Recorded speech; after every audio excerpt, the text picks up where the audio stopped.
Hey guys, I'm excited to show you a new power station today. I got sent this EBL 500 watt power station, the solar panels that go with it, and this great fireproof bag in exchange for an honest review and testing of it. So I'm out boondocking in the mountains and I'm going to put everything to the test. First, I'm going to test out the battery only. Power stations always say things like, you can recharge your phone 44 times, which is actually how many times you can charge your phone off this, but that's not actually how you're going to use it in real life. So I'm going to test it out and see if it would actually get me through a real life scenario. So even though it's a beautiful day today, the scenario is I just got to my campsite and it's totally cloudy, rainy, no sun at all, and this thing has to get me through the day. I could charge it off my car if I ran my car, but I want to save on my gas, and I can't use the solar panels because it's too cloudy. This is fully charged right now. Will it get me through 24 hours, the rest of today and a night? Here's what I'm going to do. I'm going to try running my computer all day and into the evening. Since my cooler and my internet booster both run off a car cigarette plug, I'll be alternating my cooler with my WeBoost internet booster. I'll keep my phone fully charged all day. I'll charge some GoPro camera batteries and filming light batteries, and I'll power my piano keyboard. Once it gets dark, I'll see if I can make some hot water with my little rice cooker. I'll be running my light for several hours inside, and I'm going to see if it will power my diesel heater. And if it won't run the diesel heater, I'll try running this little heater to get me some of the coldest hours in the morning. And maybe in the morning, if I've still got power, I'll see if I can heat up another cup of water for some coffee. So once I do this worst case scenario today, then tomorrow, when it's presumably pretty low in power, I'm going to be charging it with this solar panel and see how it does charging. So here are some details on the battery. It's called an EBL MP500 portable power station. It's a 500 watt lithium ion battery with 519 watt hours. It has 2 AC outputs, and it has a pure sine wave inverter, which basically means that power coming out is clean and it won't harm your devices. The AC outlets can run 500 watts continuously. There are 2 14-volt 8-amp DC barrel plug-ins. The cigarette lighter output is 14 volts, 8 amps. And this is kind of cool. There are 3 USB quick charge outputs and 1 USB-C with an output of up to 60 watts. There's also this nice wireless 10-watt charger on top. And now, how do you charge the thing? Well, you can plug it into a wall with the AC adapter, or you can charge it from your car's cigarette lighter if your car's running, and you can charge it from a solar panel. Any of these options will take between 6 to 9 hours to charge it completely. It also has this light on top, which I really like. It's bright, but not blinding. And the display shows how much battery is left, as well as how many watts are being used with each type of power. And when it's charging, it'll also show you how many watts are going in. Unfortunately, I think the display is really kind of hard to read, especially when you're outdoors. The corners are rubberized, which probably helps protect it from shocks. I also like that all the inputs are on the front. You don't have to turn this around or the sides if you want to plug in one thing and turn it around to plug in the other thing. Everything is all right here on the front. The solar panel is 100 watts. I really like how simple it is to open and close this. It has this little magnetic closure that keeps it together. But the trade-off for the simplicity is, of course, how big it is. It is pretty skinny, but it's got a pretty big footprint for fitting in the van. The 100 watt solar panel is really easy to set up. It just unfolds and has these little stands. It also has this nice big pocket that opens all the way up and has all your connectors, attachments, adapters, all kind of things to be able to connect this to whatever battery you're using. It does not, however, have a USB plug coming right out of it. So you do have to plug it into an actual battery. You can't just plug your phone into this one. And there's also this fireproof bag. It's a fireproof bag for, you can put the battery in here, or you can put documents in here. It's got a couple different pockets. So I don't know, maybe if you're like going to the beach or something, this would be really great. Or just maybe having your battery out near your tent. If you're not camping in a car, this could be really useful. I probably wouldn't want to run it in here because it does need some room to vent. But it does have some room on the side. The vents are on both sides. So you could probably run it in here if you kept the lid open. And it has these two straps here, as well as this nice big shoulder strap. So yeah, the EBL fireproof bag. Okay, so let's get this thing draining. All right, so first off, I'm gonna get my phone charging with the wireless. So I'm pretty level here, but this material is so slick that my phone is kind of sliding right off. And I have to take it out of the case. The case that I normally have is a case like this with all my cards and everything in it. So I have to take it off whenever I do wireless charging. Well, the handle helps a little bit hold it into place. But if that was just a little bit rubbery or magnetic or something. All right, so the USB has to be on for the wireless charging to work. There it goes. All right, so it's charging the phone. It's gonna plug in my piano keyboard and have that stay on. Okay, so this is for the keyboard. And this is an AC adapter.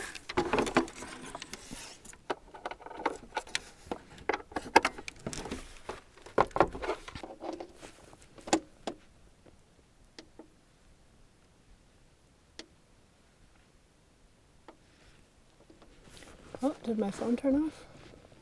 There it is. Oh, it moved, see? Okay, turning my keyboard on here.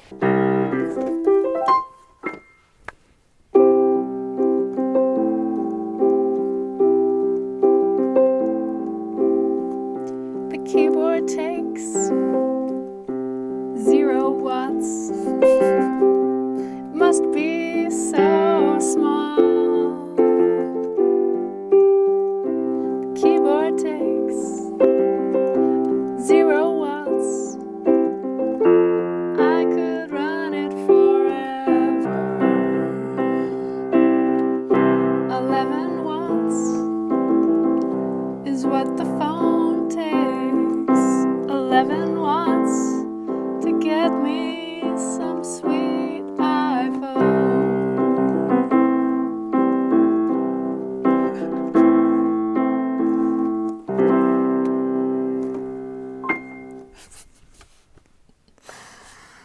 Oh, that's gonna be so silly. I have some rechargeable batteries. Okay, so I'll charge 4 batteries up here. I also have this little power cube. It's at 3 out of 4. So we'll give that a little bit of a charge. Now my USB's up to 19 from 11. And now for my computer. So since it's raining outside, I'm going to be inside working all day.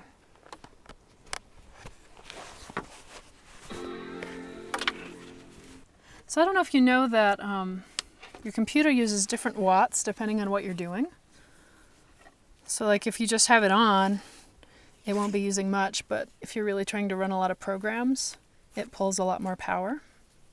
This is going to go in the USB-C port here. Okay, we've got 23, and I've downloaded some YouTube videos from other people, so I'm going to be watching those, or at least having them playing.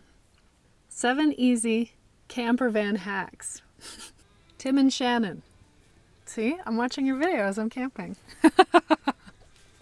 30, 31. None of my stuff is really using that much power. Okay, it's still showing 28 watts being pulled out, so it hasn't even gone down past 99. Oh, I have to plug in my fridge. So I just have this little igloo cooler here that has a little plug-in. Okay. It's pulling 70 watts. So I'm going to alternate the cigarette plug with my fridge, my little cooler, and my internet booster. So this is a Wii Boost. There's an antenna here in the car and one on the roof, just like a little antenna, and it boosts your signal. And this might be interesting because I barely have a signal up here. If I just go in the right spot, I have like maybe 1 bar. Let's see if it's going to give me a bar. I don't know if it will. Okay, so right now, no service.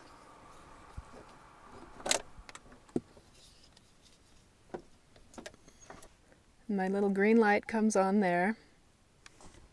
Here's the inside antenna. So sometimes if I put it up near that, I can get a little bit. Oh, there we go, 1 bar. 1 bar. So that's the difference between no service and just enough to text, just enough to send out a note. That's pretty cool. Well, I think that's about as loaded up as I can get it for now. We'll see how the rest of the day goes with it. Okay, so I'm swapping out some batteries as I use them up. So it's really kind of starting to get cold. Let's see if my diesel heater will run off the EBL battery. So my diesel heater comes up here, gets pumped into the window once this door closes. I don't know if it's gonna reach. Gotta redo my cord here. All right, well, let's just see if it works. I'm gonna have to redo this, but I think it's got power. All right, let's see if she's gonna turn on. Ooh, I can hear it. So when I was initially trying to get my diesel heater to work, it would start up like this, but then as soon as the fuel pump turned on, it would shut off because the cigarette lighter didn't have enough amps. So apparently it needs 10 amps, and this is only an 8 amp output. So we'll see if it'll do it. Oh, that's the fuel pump. I think it's gonna start up. Hasn't completely gone through startup yet. Oh, feels so good. Okay, so that's the end of startup. It's gonna run it. Oh, that's so exciting.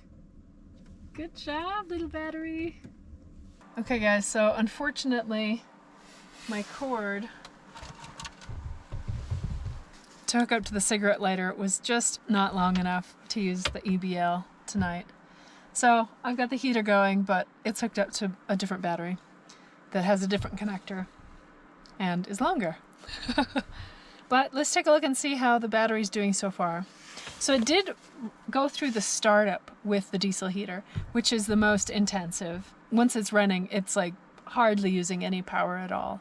So at least it went through a startup and used the power for that. We're at about 9 watts coming out of USB, 65 coming out for the fridge, and the battery capacity is at 60%. So not bad. I've been using it for about 6 hours. Charging everything up, and still at 60%. What I didn't think about was, everything gets charged, and then, you're not actually charging all day long. So I'm kind of out of things to charge. Everything's charged up, but I'll keep running my computer off it all night tonight. I have a lot of work to do, and maybe run the heater in the morning. Yeah, it's doing great so far though. I'm actually pretty impressed with it. Well guys, it's 10 o'clock. I'm about ready to go to bed. The battery's been working great so far. I've been running my computer, the lights off of it all night. And it's at 52%. This is a little fan that I have that has a light on it. It's blowing the air down. But I'm gonna turn the heater off, and instead I'm gonna use my electric blanket tonight. So we'll see how it does with that. The electric blanket, let's see how much it draws.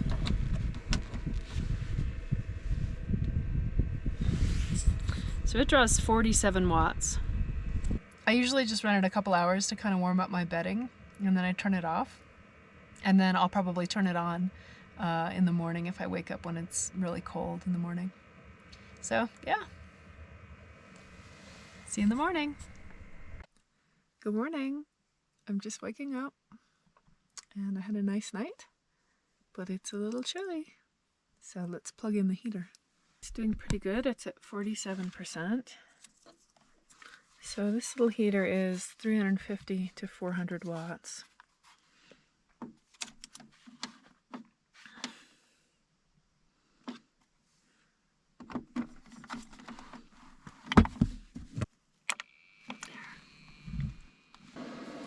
Okay, it says it's drawing 460, 465. So this is pretty nice. Just warming up a little bit, warming the van up a little bit in the morning. Not bad. All right, guys. So I ran this all day yesterday and this morning. How did it do? It ended up with 12% battery left. I don't want to run it too much lower than that. It charged everything I needed it to charge. So it ran 2 heating items and warmed me up. So anything heating really sucks the battery down. But it did run those things. If you're not using anything heating wise, man, you can charge a ton of stuff off of this. And if I wouldn't have run those 2 heating items, I would still have probably 30% left of the battery. So for one day, worst case scenario, this thing really did great. So here you can see I'm using the battery in kind of a more optimal way. I've got it charging with the solar panel. The solar panel is just resting on my roof of the van. And I'm charging batteries and running my computer. So if you see here, it's pulling in 74 watts and using 7 watts. So I'm not actually using the battery down at all. This is what's called pass-through charging. It's essentially allowing me to just use the pure solar because it's coming in and it's going straight out to my devices. Now that it's almost dead, let's see how the experience of charging it with its solar panels goes. Okay, so I'm gonna put it out here in the sun, maybe a little over here. And I really like this about these panels. They just open up, they have these little legs.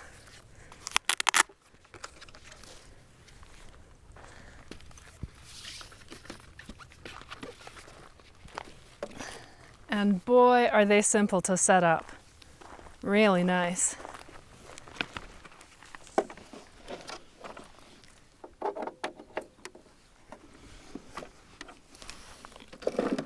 Tuck this away in the shade the best I can here. And looks like it's getting 62, 61. Let's see what happens when I move them that way. I've got a little bit more shade too. That's probably a good sign. I can't see the screen. 87. Oh, okay. Yep. There we go. Okay, so we'll see how long it takes this to get charged. It's 12:15 right now. So can we get it up to 100% from 12% starting at noon? Let's find out. Okay, let's check in. It's been about 2.5 hours. Still pulling 75 watts or so and 51%. So it looks like it's maybe doing like 10 to 15% per hour. You guys, this EBL panel is awesome. It's pulling in 93 watts for a 100 watt panel. Like, that's some really good efficiency. It's really impressive. I have another panel that's 140 watts and it only pulls in like 102 in this exact same location, same scenario. So this panel, man, I highly recommend it. I can even move it with the battery still connected. It's so easy to move.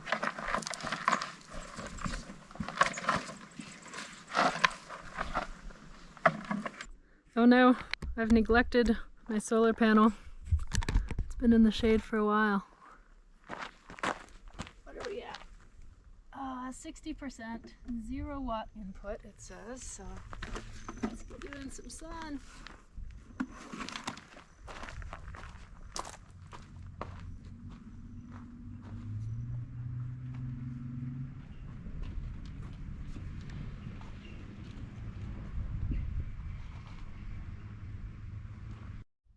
Okay, the only places left with sun are too high on the hill. Let's see how she did. Well, she didn't make it to 80. It's at 70%. So I plugged it in at 1:15 and it's 6 o'clock now. So 4 hours and 45 minutes got us from, what was it, 12, I think, to 70. Maybe 3 more hours. I know it slows down the fuller it gets. So 2 or 3 more hours and we probably would have gotten it charged. So I'm kind of in a canyon right now, so the sun is going over the mountains at 6 o'clock. But that means you probably have to start charging it, if it's totally empty, by at least 11 and charging it all day long. So 10 or 11 till 6 o'clock. And don't neglect it when it gets in the shade. It's not really a fair comparison because I don't know how long it was in the shade. Maybe half hour or so, maybe more. So it might have gotten up to 80% if I hadn't forgotten about it. But that's real life, right? Like you're having to move it throughout the day to keep lining up with the sun and keep it out of the shade. All in all, you know, it's pretty easy to use. Boy, I love this setup. How simple is that? And the other thing I like is it's a little thinner than some of the others, so it doesn't seem like it gets as dirty. Like it's been in the dirt all day today. I don't know, it doesn't seem as dirty as some of the others. It's so easy. You know, I'm not zipping things up, I'm not trying to figure out which way it folds. Okay, so that was our EBL charging day. All right guys, so this is a week or so later than all the testing. I've been using this battery and the solar panel consistently on my travels. So what are my final thoughts after all of my experiments? This panel is awesome. It folds up easy, it's easy to move, it has incredible efficiency for a 100-watt panel. As long as you don't need to plug something directly into it, this thing is great. Yes, it's big, but I'm telling you, find room for it because it's going to simplify your life in so many ways. Awesome job on the panel. Okay, the battery. You know, I think it's a really solid battery. I didn't have any issues with it in terms of its function. It seemed like the display was accurate throughout. The only things that I don't like about it are the screen is hard to read and the wireless charging is difficult if you're not completely level. But other than that, I think this is a really solid battery, guys. And if you can get a good deal on it, check the links below. You know, it works great. It seems like it's really made well. I haven't had a single problem with it in my, 2 weeks of using it. So there you go, my real world review of the EBL battery and solar panel. I hope this was helpful to you. Check the links below for more information about pricing and where you can buy it. And click the green circle to subscribe. I have a couple more of these review videos coming up. And I'll catch you guys later. Bye.